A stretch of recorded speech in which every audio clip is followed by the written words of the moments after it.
प्रतिनिधि, सामाजिक संस्थाओं से जुड़े साथी, विशेष रूप से नॉर्थ ईस्ट के दूर दूर के इलाकों से जुड़े साथी, देवी और सज्जनों, बजट के बाद बजट घोषणाओं को लागू करने की दिशा में आज आप सभी स्टेक होल्डर्स से संवाद अपने आप में एक बहुत अहम है। सबका साथ, सबका विकास, सबका विश्वास और सबका प्रयास हमारी सरकार की पॉलिसी और एक्शन, इसका मूलभूत प्रेरणा सूत्र है। आज की theme leaving no citizen behind, यह भी इसी सूत्र से निकली है। आजादी के अमृत काल के लिए जो संकल्प हमने लिए हैं, वो सबके प्रयास से ही सिद्ध हो सकते हैं। सबका प्रयास तभी संभव है जब विकास सबका होगा, हर व्यक्ति, हर वर्ग, हर क्षेत्र को विकास का पूरा लाभ मिलेगा। इसलिए बीते 7 सालों में हमने देश के हर नागरिक, हर क्षेत्र के सामर्थ्य को बढ़ाने के लिए निरंतर प्रयास कर रहे हैं। देश के गांव और गरीब को पक्के घर, टॉयलेट्स, गैस, बिजली, पानी, सड़क जैसी बेसिक सुविधाओं से जोड़ने की योजनाओं का मकसद यही है। देश ने इनमें बहुत सफलता भी पाई है, लेकिन अब समय है इन योजनाओं के सैचुरेशन का। रेवेन्यू डिपार्टमेंट पर सामान्य ग्रामीण की निर्भरता कम से कम हो, हमें यह सुनिश्चित करना है। लैंड रिकॉर्ड्स के डिजिटाइजेशन और डिमार्केशन से जुड़े समाधानों को आधुनिक टेक्नोलॉजी से जोड़ना आज की जरूरत है। मैं समझता हूं कि सभी राज्य सरकारें अगर समय सीमा तय करके काम करेगी तो गांव के विकास को बहुत अधिक गति मिलेगी।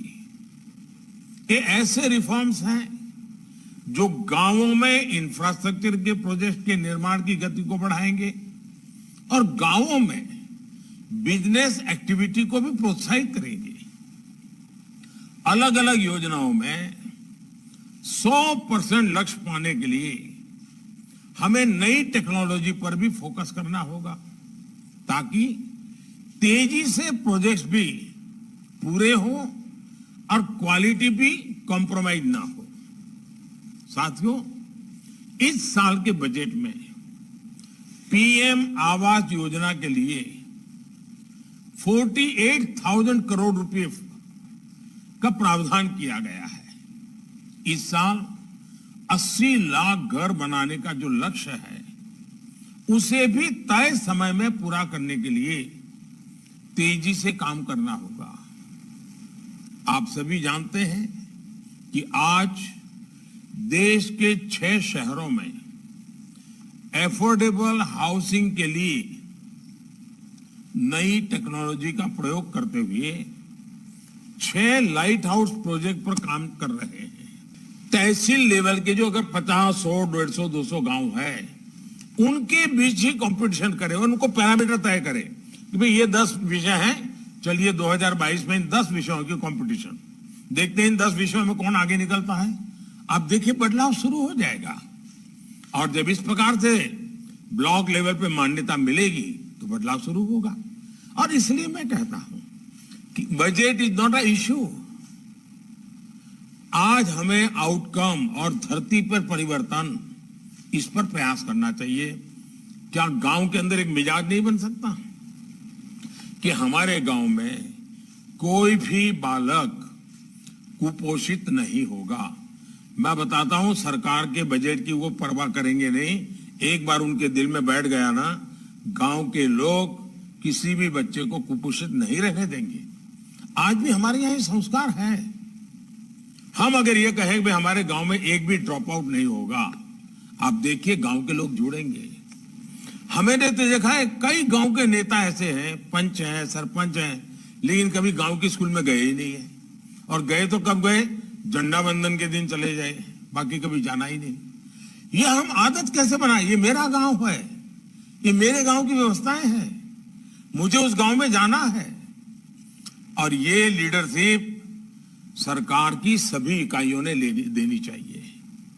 अगर हम ये लीडरशिप नहीं देंगे और हम सिर्फ कह देंगे हमने चेक काट दिया, हमने पैसे भेज दिए, काम हो जाएगा, परिवर्तन नहीं आएगा।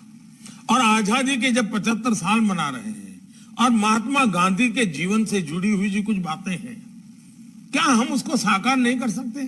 स्वच्छता, भारत की आत्मा गांव में रहती है, ऐसा महात्मा गांधी कह के गए हैं। क्या हम इसको पूरा नहीं कर सकते हैं? साथियों, राज्य सरकार, केंद्र सरकार, स्थानीय स्वराज के संस्थाएं मिलकर के और हमारे सभी डिपार्टमेंट साइलो खत्म करके अगर ये काम तय करें, मुझे पक्का विश्वास है हम उत्तम से उत्तम परिणाम ला सकते हैं। आजादी के 75 साल, हमें भी देश को कुछ देना चाहिए। इस मिजाज के साथ हम काम करें। आप आज पूरा दिन भर चर्चा करने वाले हो बजट को गांव के जीवन में बदलाव लाने में कैसे, optimum utilisation of the each and every penny, ये हम कैसे कर सके। अगर ये हम कर लेंगे तो आप देखिए कोई भी नागरिक पीछे नहीं छूटेगा, हमारा सपना पूरा होगा। मेरी आप सबको बहुत शुभकामनाएं हैं। बहुत बहुत धन्यवाद।